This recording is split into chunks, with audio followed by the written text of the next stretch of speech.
दूसरा पक्ष कहता है हमने कर्जा माफ किया। अरे चर्चा इस बात की होनी चाहिए कि 75 साल के बाद भी ये किसान कर्जदार क्यों है। कोई भीख नहीं मांग रहा आपसे कि उसको कर्जा के जरा सा माफ कर दिया, ऐसे दिखाया जाता है पता नहीं क्या कर दिया। सभापति महोदय, जब तक उसकी फसल का दाम नहीं मिलेगा तब तक उसकी स्थिति सुधर नहीं सकती। जब तक उसके खेत को पानी नहीं मिलेगा, उसे बिजली समय पर नहीं मिलेगी, उसे बीज खाद नहीं मिलेगा, तब तक अपन केवल सहानुभूति नहीं बटोर सकते कि हमने कर्जा जरा सा माफ कर दिया, ऊंट के मुंह में जी रहा है वो। सभापति महोदय, मैं कुछ आंकड़े रखना चाहता हूं सदन में। 1967 में आईएएस की सैलरी हुआ करती थी 250 रुपए, जो आज वो 3 से 3.5 लाख रुपया महीना हो गई है। और वही 1967 में डीजल होता था सभापति महोदय 20 पैसे लीटर, और आज वो 100 रुपए लीटर हो गया है। सभापति महोदय, सोना होता था 200 रुपए का 10 ग्राम 1 तोला, आज वो 60,000 रुपए हो गया है। और गेहूं था 70 रुपए का क्विंटल, जो आज 1800 रुपए क्विंटल में बिक रहा है। यानी कि आईएएस की बढ़ोतरी सैलरी में कितनी हुई? 1500 गुना। डीजल में बढ़ोतरी कितनी हो गई? 500 गुना। सोने में बढ़ोतरी कितनी होगी? 300 गुना। और किसान के गेहूं की फसल की कीमत कितनी बढ़ी? मात्र 25 गुना। अब कहां 1500 गुना और कहां 25 गुना? भला वो कैसे उसकी स्थिति सुधर सकती है?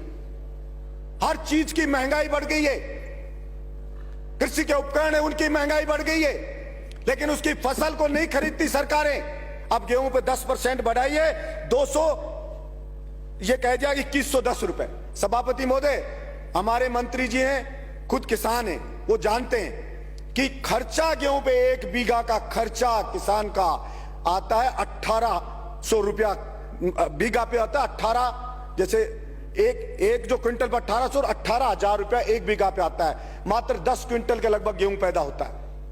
जो 1800 के हिसाब से बेचे तो 18,000 का हुआ, उसका खर्चा भी 18,000 आता है, पैदा भी 18,000 हो रहा है, तो उसकी स्थिति भला कैसे सुधरेगी? सरसों की फसल करो तो उसके ऊपर भी वही 11,000 के समथिंग खर्चा आ जाता है, और वो बिकती है तो वही 18,000 20,000, और कभी पाड़ा पड़ गया तो बर्बाद हो गया। गेहूं में अगर हवा चल गई, गिर गया गेहूं तो बर्बाद हो गया। तो भला वो किसान कैसे बेचारा उठ सकता है? और सिर्फ बातें होती है किसान की, 6,000 दे दिया, कोई कहता है कर्जा दे दिया, कोई कहता है ये दे दिया, कोई कहता है थोड़ी सी बिजली दे देंगे, ये दे देंगे। मैं तो ये कहता हूं आप पूरा दाम ले लीजिए, मत दीजिए कुछ भी आप, लेकिन ये जो 1500 गुना बढ़ी आईएएस की सैलरी, या तो उस आईएएस की सैलरी को भी घटा के वही 25 गुना लिया हो आप। उस सैलरी को, उस किसान की जो बढ़ोतरी हुई है वहीं पे लिया उसकी को सैलरी को। अगर वो आईएएस नौकरी कर ले, और अगर आप में हिम्मत है किसी सरकार में कि घटा दे उस आईएएस की सैलरी, कहते किसान के बराबर रखेंगे, क्योंकि देश को आजाद इन किसानों ने कराया था। कोई आईएएस अंग्रेज भर्ती नहीं करे थे इंडिया के लोगों को, वो तो इन किसानों की बदौलत हो, इनके बच्चे फांसी पे लटके तब आईएएस बन रहे हम। लेकिन पॉलिसी बनती है तो वही आईएएस राय देते हैं सरकार को कि बजट नहीं है, किसान को पैसा नहीं दे सकते, किसान की फसल को नहीं खरीद सकते। मैं कहता हूं एमएसपी 2110 रुपए गेहूं की क्यों हो?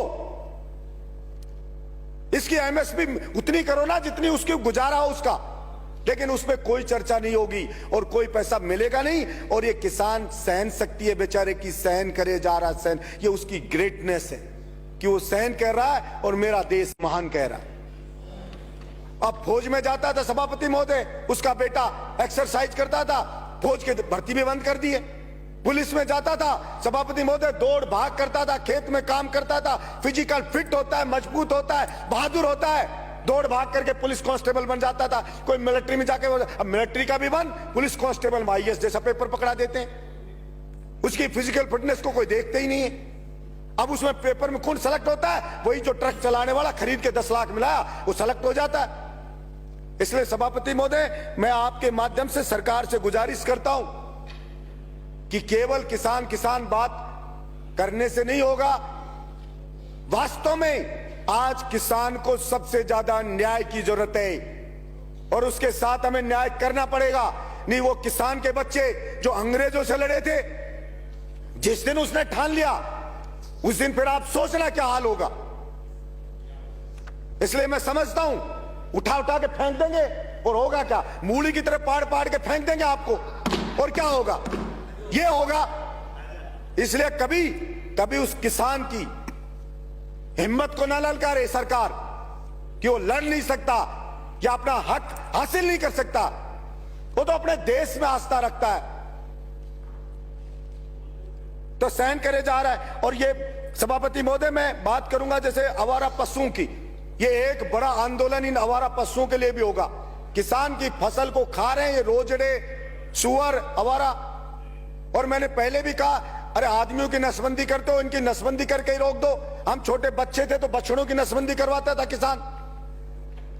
आवारा ये जो नंदी है उनकी नसबंदी कर दो। और गाय को अगर सच में बचाना चाहते हो, आप गौशाला में अनुदान देते हो, किसान को दो ना अनुदान, कि वो घर पे गाय को पाले। हम अनुदान देंगे तो किसान की स्थिति भी सुधरेगी और हमारी गाय माता भी बचेगी। लेकिन किसान को तो देना नहीं चाहते, क्योंकि सब जानते हैं अगर उसके पास, अगर उसकी रोटी पेट में आ गई, उसको थोड़ा जीने का मिल गया तो सोचने लग जाएगा वो कि कौन क्या कर रहा है। वो आईएएस हजारों करोड़ रुपए खा रहे, फिर भी 1500 गुना सैलरी बढ़ा रहे हो।